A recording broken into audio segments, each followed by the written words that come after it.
Hi friends, welcome to my channel. എല്ലാവർക്കും സുഖമല്ലേ? ഇപ്പോൾ നല്ല ചൂടാണ് അല്ലേ? ചൂട് മാത്രമല്ല, നമ്മുടെ പുണ്യ നോമ്പുകാലം കൂടിയാണിപ്പോൾ. അപ്പോൾ നമുക്ക് ഈ ചൂടിനും ഈ നോമ്പുകാലത്തും ഒക്കെ കുടിക്കാൻ പറ്റിയ, വളരെ എളുപ്പത്തിൽ തയ്യാറാക്കാൻ പറ്റിയ ഒരു ക്യാരറ്റ് ജ്യൂസ് ഉണ്ടാക്കി നോക്കിയാലോ?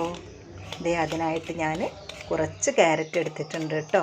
ഈ ക്യാരറ്റ് നമുക്ക് നന്നായിട്ടൊന്ന് ഇതിൻ്റെ മുകൾ ഭാഗവും താഴെ ഭാഗവും ഒക്കെ ഒന്ന് വെട്ടിക്കളഞ്ഞ് നമുക്ക് നന്നായിട്ട് ഇതിൻ്റെ തൊലിയൊക്കെ ഒന്ന് കളഞ്ഞ് വൃത്തിയാക്കാം കേട്ടോ. നന്നായിട്ട് തോലൊക്കെ കളഞ്ഞ് നല്ല വൃത്തിയായി കഴുകിയതിന് ശേഷം നമുക്കിത് ചെറിയ കഷ്ണങ്ങൾ, ഇത്രയും ചെറിയ കഷ്ണങ്ങളൊന്നും ആക്കണ്ട കേട്ടോ. ഞാൻ പിന്നെ അത് പെട്ടെന്ന് വേവാൻ വേണ്ടി ചെറിയ കഷ്ണങ്ങളാക്കുക എന്നേ ഉള്ളൂ. നമുക്കിത് നന്നായിട്ട് ചെറിയ കഷ്ണങ്ങളൊക്കെ ആക്കിയതിന് ശേഷം ഒരു കുക്കറിലേക്ക് മാറ്റി, കുക്കർ തന്നെ വേണമെന്നില്ല, വേറെ ഏത് പാത്രത്തിലും നിങ്ങൾക്ക് വേവിച്ചെടുക്കാം. ഞാനിപ്പോൾ ഇത് പെട്ടെന്നാവാൻ വേണ്ടി കുക്കറിലേക്ക് മാറ്റി ആവശ്യത്തിന് വെള്ളം മാത്രം ഒഴിച്ച് നമുക്കിതൊരു രണ്ട് വിസിൽ മതി. കുഞ്ഞു കഷ്ണങ്ങളായിട്ട് ഞാൻ മുറിച്ചെടുത്തിരിക്കുകയാണ് ഈ ക്യാരറ്റ്, അതുകൊണ്ട് 2 വിസിൽ മാറ്റി വയ്ക്കാം കേട്ടോ. ആ ഒരു സമയം കൊണ്ട് തന്നെ നമ്മുടെ കുക്കർ വിസിലൊക്കെ വന്നു. ഇനി കുക്കറിലുള്ള ക്യാരറ്റ് നമുക്കൊരു പാത്രത്തിലേക്കൊക്കെ മാറ്റി ഒന്ന് ചൂടാറുന്നത് വരെ വെയിറ്റ് ചെയ്യണം. ചൂടാറിയതിന് ശേഷം മാത്രമാണ് നമ്മളിത് അരച്ചെടുക്കേണ്ടത് കേട്ടോ. അപ്പോൾ ഇതാണ് കസ്റ്റാർഡ് പൗഡർ. കസ്കസും ഞാൻ ബൗളിലേക്ക് മാറ്റി കുതിരാനും കലക്കിയൊക്കെ വെച്ചിട്ടുണ്ട്.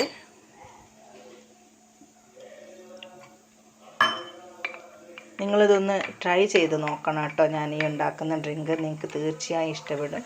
മക്കളൊക്കെ കഴിച്ചപ്പോൾ അവർക്കൊക്കെ നല്ല ഇഷ്ടമായി എന്നാണ് പറഞ്ഞത്. അപ്പോൾ ഞാനിപ്പോൾ കുക്കർ വിസിൽ വന്നു. ഇനി ഇത് ചൂടാറിയതിന് ശേഷം ഇത് കണ്ടില്ലേ, നന്നായിട്ട് വെന്തിട്ടുണ്ട്. ഇനി ഇത് ഞാനൊരു മിക്സിയുടെ ജാറിലേക്ക് മാറ്റുകയാണ്. എന്നിട്ട് ഇതിന് ഒരു ഏലക്കായ എടുത്തിട്ടുള്ളൂ. ഏലക്കായയുടെ ഫ്ലേവർ അധികം വേണ്ട കേട്ടോ ക്യാരറ്റ് ജ്യൂസിന്. പിന്നെ ആവശ്യത്തിന് പഞ്ചസാര എടുത്തിട്ടുണ്ട്.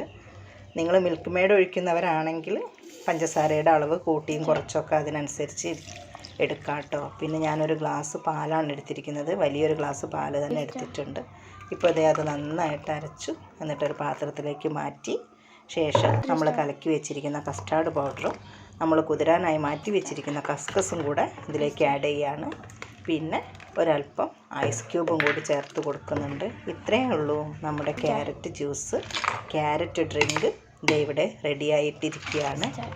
പിന്നെ നിങ്ങളെല്ലാവരും ഈ ജ്യൂസ് ഒന്ന് ട്രൈ ചെയ്ത് നോക്കണം. നിങ്ങൾക്ക് ഇഷ്ടപ്പെട്ടാൽ തീർച്ചയായും നിങ്ങൾ ലൈക്ക് ചെയ്യാനും ഷെയർ ചെയ്യാനും സബ്സ്ക്രൈബ് ചെയ്യാനും മറക്കരുത്.